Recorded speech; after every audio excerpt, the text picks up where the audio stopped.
오늘의 말씀의 제목은 마태복음 1장 1절입니다. 마태복음 1장 1절의 말씀으로 여러분과 나누겠습니다. 제가 받도록 공독합니다.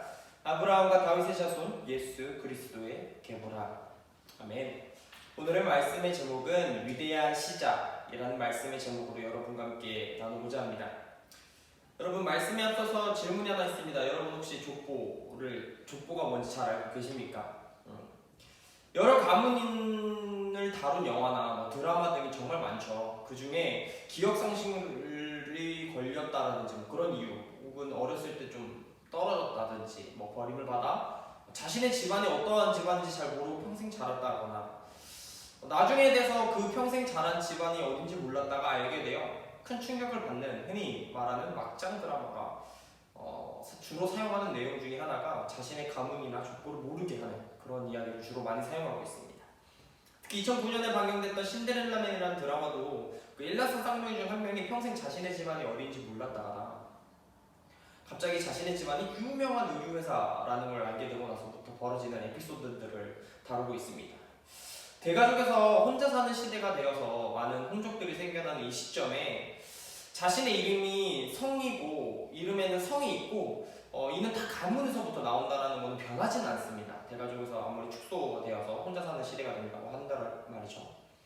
많은 사람이 자신의 족보를 잘 몰라도 내 아빠와 내 할아버지, 그 위에 계신 내 조상님들이 누군지는 잘 알고 있을 겁니다. 그래서 저는 동기들과 이런 얘기를 간혹 한 번씩 나눴던 기억이 있습니다.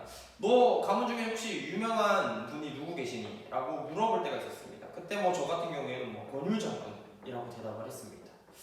많은 이들이 족보를 다 알지는 못하지만 유명한 사람의 이름 하나 정도는 기억하면서 자신의 가문을 어떻게 보면 또 자랑스러워하는 면도 없잖아 있습니다.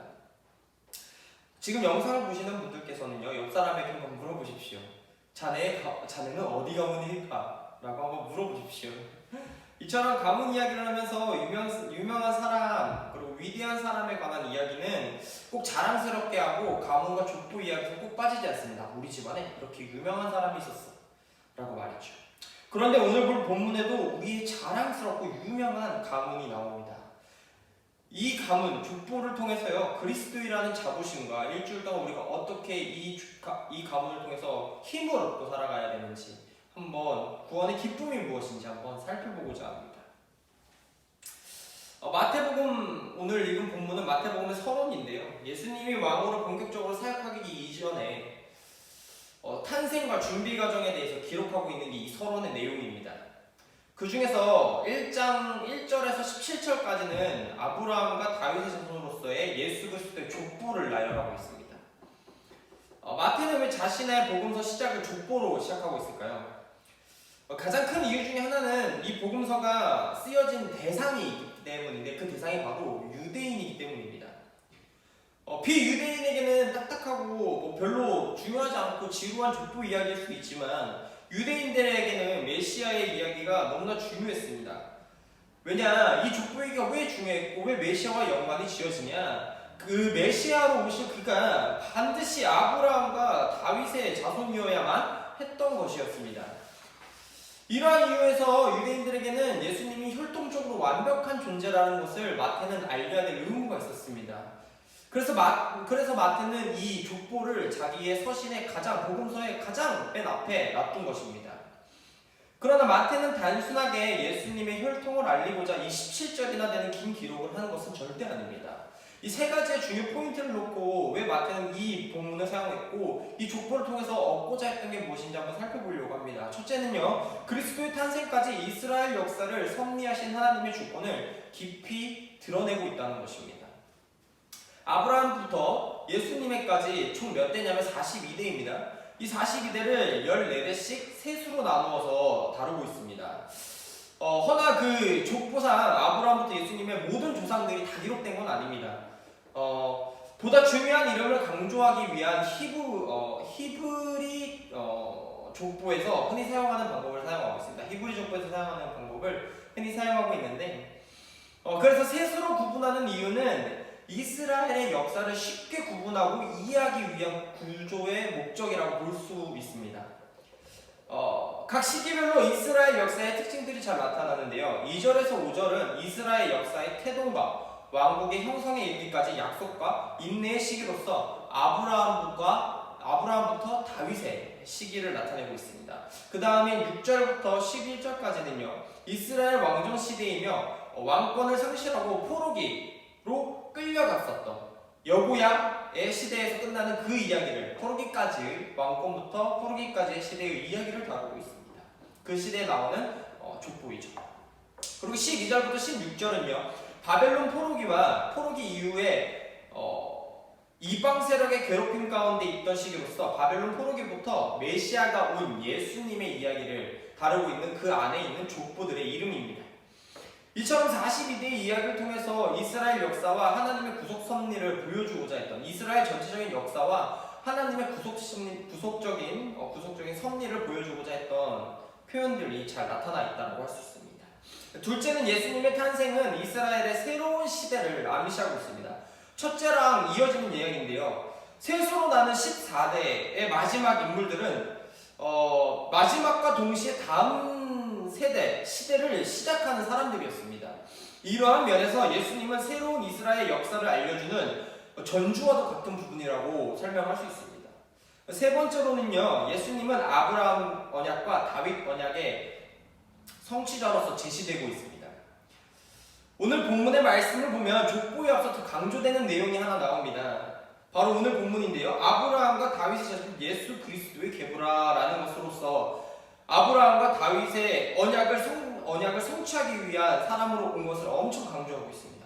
바로 1절로 시작하면서 말이죠.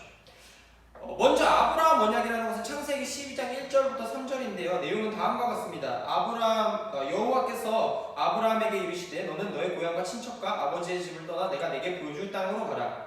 내가 너로 큰 민족을 이루고 내게 복을 주어 내 이름을 창대하게 하리니 너는 복이 될지라. 너를 축복하는 자에게는 내가 복을 내리고 너를 저주하는 자에게는 내가 저주하리니 땅의 모든 족속이 너로 말미암아 복을 얻을 것이라 하신지라. 아멘. 아브라함의 언약의 핵심이 뭐냐면요. 세계적인 것을 강조하고 있습니다. 세계적이라는 것을 정말 많이 강조하고 있는데 구원은 누구나 쉽게 말해서 받을 수 있다. 구원은 누구나 쉽게 받을 수 있다라는 걸 강조하는 것입니다. 그래서요. 아브라함으로부터 시작되는 모든 족속은 그의 이름으로 말미암아 복을 누리게 될 것이라는 걸 강조하고 있습니다. 이스라엘 왕 메시아의 족보에는 여러 사람들이 등장하죠. 그 중에서 다말과 라합, 룻 등 같은 여자의 이름들이 등장합니다. 이 다말과 라합은 기생이고 라합과 룻은 이방 여인입니다. 즉 이 아브라함의 언약을 성취하려는 예수님 안에서 성취하려고 하시는 것은 예수님 안에서 남자와 여자가 중요하지 않고 이스라엘인과 이방인이 중요하지 않고 그 누구나 다 구원을 누릴 수 있다는 걸 강조하기 위한 것을 이 족보를 통해서 나타내고 있습니다. 이 다윗 언약 같은 경우에는요. 사무엘하 7장 16절부터 19절의 말씀으로 내용이 되어져 있는데 다윗의 혈통에서 나온 통치자가 영원히 그의 나라 위에 앉을 것이라는 예언적인 언약입니다. 그러나 이 언약을 이루어진 적이 한 번도 없습니다. 예수님 이전에 한 번도 없었고 오히려 포로가 되어서 왕권이 파괴되고 포로기가 일어나서 많은 사람들이 끌려갔던 이야기들이 더 많았습니다. 물론 포로기 이후에 하스몬 왕가라고 해서 그 왕가가 하나 있는데 그 왕가가 약 80년간 이스라엘을 잘 다스리긴 했어요. 근데 이는 다윗의 혈통은 아닙니다. 즉 이제 다윗의 혈통인 예수 그리스도께서 이스라엘을 다스리는 위대한 왕으로 오셨다라는 것을 강조하기 위한 포인트라고 할 수 있습니다. 이로써 이 족보 이야기가 전하고자 했던 이야기는 유대인들에게 매우 중요하고 놀라운 이야기의 시작이었습니다. 그러나 그들만의 이야기가 아닌 모든 이들이 구원을 받을 수 있고 모든 이들을 구원하기 위해 오신 위대한 왕의 이야기입니다. 즉 하나님, 사람의 족보입니다. 여러분 여기서 중요해야 될 것은 그들만의 이야기가 아닌 우리들의 이야기이기도 합니다. 부활절이 2주나 지난 이 시점에서 마태복음의 서론인 이 족보를 통해 우리가 알아봐야 할 중요한 대목이 있습니다. 앞에서 언급했던 것처럼 단순히 지어온 이름을 나열하였던 그런 단순한 족보의 개념이 아니라 예수 그리스도의 복음의 시작이자 구원의 완성의 기초가 되는 것이 바로 이 족보의 결과적 의미입니다. 17절에는 짧은 글 속에서 이스라엘의 2000년의 역사, 이 17절이라는 짧은 글 속에서 이스라엘의 2000년이라는 역사를 함축적으로 표현하고 있으며 인간의 족보의 기록을 넘어서 하나님의 사랑을 알 수 있는 대목입니다. 왜냐? 자신의 아들을 죽음을 통해서 우리를 구원하고자 죽기까지 사랑하신 예수님을 이 땅 가운데 보내주신 하나님의 지극하신 사랑을 이 족보를 통해서 알 수 있습니다. 또한 그리스도인임을 자랑하십시오. 주변에서 요즘 기독교인이라 그러면 질타하고 욕하는 경우가 너무나 많습니다. 다른 이단들을 통해서 함께 기독교인들이 욕을 먹는 경우가 너무나 많지만 주변의 기독교인이라면 좋지 못한 시선, 그리고 기독교인으로서 별로 안 좋은 시선들이 너무 많은 이 시점에서 기독교인으로서 한 번 더 사랑하시고 한 번 더 나의 기독교인임을 자부심을 가지고 살아가십시오. 여러분은 하나님의 자녀가 되었고 예수님의 족보에 이름이 올라가 있는 하나님의 자녀라는 이름으로 이미 증명받으셨기 때문에 주님의 족보에 있습니다. 그렇게 거룩한 자라고 칭찬받으셨고 그렇게 사랑받아 마땅한 거고 세상의 어려움으로부터 여러분 이겨낼 수 있으며 여러분이 먼저 본을 보이셨어요. 하나님의 자랑스러운 가문이 되시고 그리스도인으로서 당당하게 한 주간 살아가시면서 여러분 안에 언제나 기쁨과 승리만이 가득하시기를 간절히 기도하겠습니다. 다 같이 주기도문으로 예배를 마치겠습니다. 하늘에 계신 우리 아버지여, 이름이 거룩히 여김을 받으시오며 나라가 임하옵시며 뜻이 하늘에서 이루어진 것 같이 땅에서도 이루어지이다. 오늘 우리에게 일용할 양식을 주옵시고 우리가 우리에게 죄 지은 자를 사하여 줄 것 같이 우리 죄를 사하여 주옵시고 우리를 시험에 들게 하지 마옵시고 다만 악에서 구하옵소서. 대개 나라와 권세와 영광이 아버지께 영원히 있사옵나이다. 아멘.